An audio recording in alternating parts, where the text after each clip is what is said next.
ውዴ። አቤት። ሰሞኑን ልክ አይደለሽም። የሆንሽው ነገር አለ? ምንም አልሆንኩም። እርግጠኛ ነሽ? ከመገባታችን በፊት ኮምፒውተር ሳይንስ የመማር ፍላጎቱ እንዳለኝ አስቀድሜ ነግሬ ነበረ። አንተ ግን ጭራሽ ረስተዋል። ቤት እንደመቀመጥ ብቻ ነው የምትፈልገው። አረሳሁት። መጀመሪያ የወለድናቸው ልጆች ትንሽ ይደጉ፣ ከዛ እናወርበታለን። የሴት ልጅ ቦታዋ ኩሽና መቀመጥ ነው አይደለ? ጥሩ።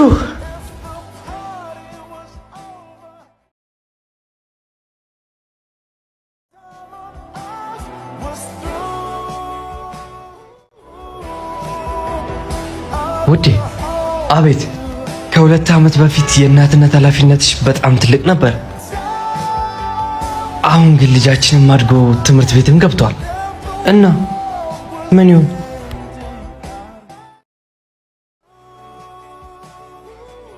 ከተማችን ውስጥ አለ የተባለ የኮምፒውተር ሳይንስ ትምህርት ቤት የመመዝገቢያ ወረቀት ነው። ፈርሚበትና በጠዋቱ ሄጄ ማመልከቻውን አስገባል። እኔ አላምንም። ማሚ ሳቀች። አባዬ ወይ አንተስ እንደ ማሚ ለምንድን ነው የምትወደውን ትምህርት ማትማረው? ከአሁን በኋላማ ያለብኝ አባትነት ኃላፊነት በጣም ብዙ ነው።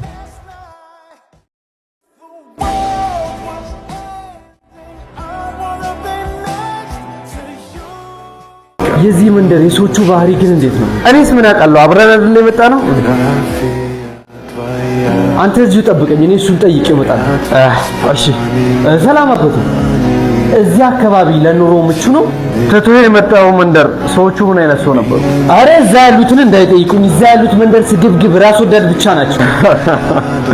እዚህም ያሉት ሰዎች እንደዛው ናቸው። አረ ምንድን ነው ናሚጣብና ከዚህ ቦታ የሚሆን ነገር አይደለም፣ ሌላ ቦታ እንፈልጋለን። አንዴ ከመጣን በኋላ ለምን መመለስ አስፈለገ? አረ ሰፈሩን ሰዎቹ ምንም ጥሩ አይደሉም። እሺ በለኝና እንሂድ። ማን ነው እንደዚህ ያለው? እሱ ምን ያደርግልሃል? አሁን ያ ሰውዬ ነው። ተከተለኝ።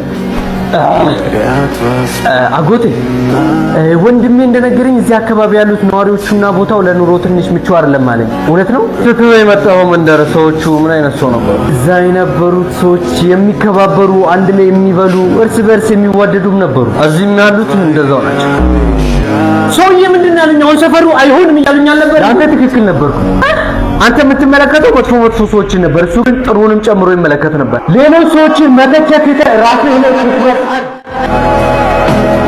የአሜሪካን ኑሮ ነው ስልችት ነው ያለኝ። እዚህ የነጮች ባሪያ ከመሆን ማለት ነው። ኢትዮጵያ ላይ ለምን ሊስትሮ እየሰራ ሀገሬ ላይ ለምን አልኖርም? ጫካ ሸንተረሩ ናፍቆኛል። እንደውም በቃ ቆርጫለሁ ነው እንዴ። ኢትዮጵያ አንድ ሰው የሞላ ያዥልኝ አባ።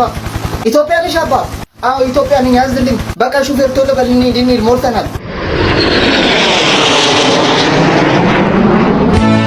ባለዝና ያደረገኝ ሸንተረር ያስከበረኝ። ክብር ደንበኞቻችን ለማውረድ ተዘጋጁ፣ እየደረስን ነው። አገሬ ናፍቀሽ ነበር፣ መጣሁልሽ። በቀዳይ ወደ ስራ። አገሬ ኢትዮጵያ ትኑር ለዘላለም። የምር በጣም ነበር ናፈቀችኝ። ልስትሮ ፍቃድ አለ እንዴ? እስኪ አውጣው እስኪ። እንዴ የምን ፍቃድ ነው ያልከው? አሁን እየሰራ ያለው ምንድን ነው? ጫማ ለመጥረግም ፍቃድ ያስፈልገዋል። ከየት አባ ነው የመጣው? እባክህ ኢትዮጵያ ላይ ፍቃድ ሳታወጣ ለመስራት አስበህ አልሆነ። እንደውም ከዚህ በኋላ እዚህ ቦታ እንዳላይ ፍቃድ ሳትጨርስ ማለት ነው። ችግር የለውም በቃ ፍቃዱን ነገ ጨርሼ እመጣለሁ። ደግሞ ማስጠነቀቅ ማለት ነው። ፍቃዱን ከጨረስክ በኋላ አንተ እዚህ መስራት አትችልም ማለት። እኔ አልገባኝም ይላል እንዴ? አሰሪና ሰራተኛ ውል ተፈራርመ ሰራተኛ ቀጥራ ነው እዚህ ቦታ ማሰራት ያለብህ እንዴ? ፈጣሪው ተሳስተ ሲኦል ነው የገባኸው በለኝ። አምልጣ አባቴ። እንደዚህ ከሆነማ ለምን ሬሶ ነገር ማሰሙት? ያንበታችን ለማጥማችን ይዘውት ተበት ነው። ይሄን ቤት አሳያነ አበራሽ ቤት ከመገቡማ ጎዳና ብትወጡ ይሻላችኋል። ወንድም ይኸውልህ አበራሽ ቤት አይደለም። ለምን ሰው ላይሆን በትታ እና ከፍለን ብቻ መኖር ነው የምንፈልገው። ሴትዮዋ ቤት የገባ አንድ ሰው በሰላም ይወጣ የለም። ሰውዬ እኔ የለሁበትም። አንተ ወመሽና ነው የምፈልገው።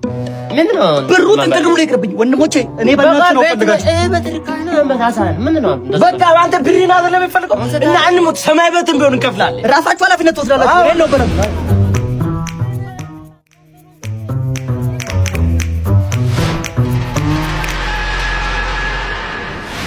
ይኸው መልካም ሲሆን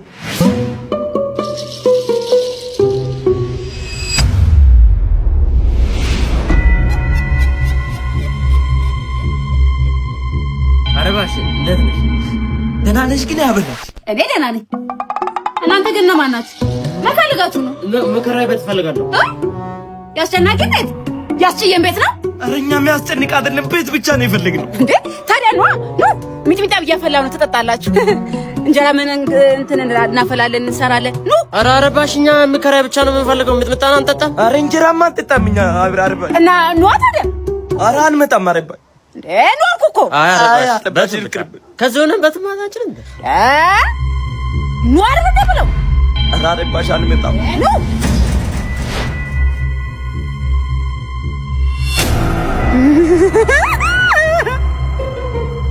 አስጨናቂ መንገድ ነው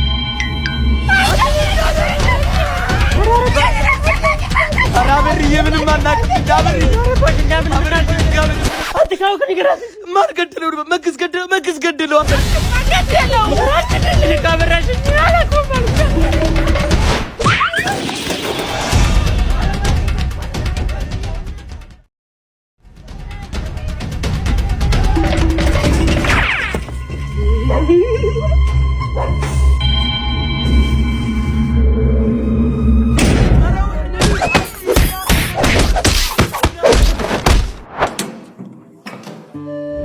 ጭናቂ መንገድ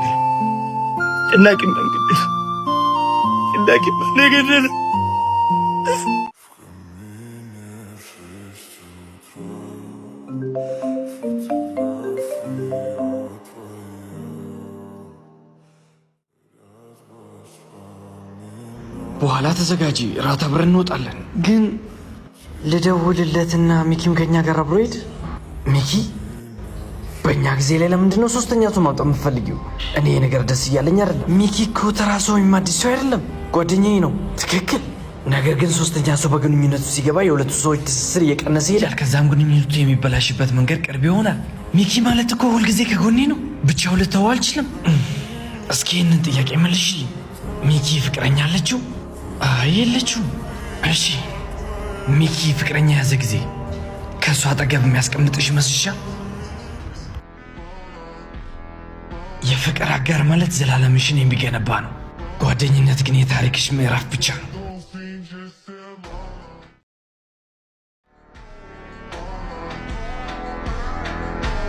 ሳንቲም ጠፍቶ ሙዲዞ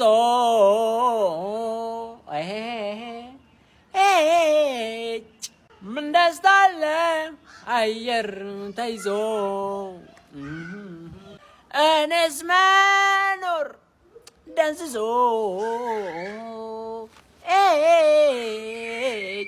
ወይን አስጠላኝ ሁሌ ተክዞ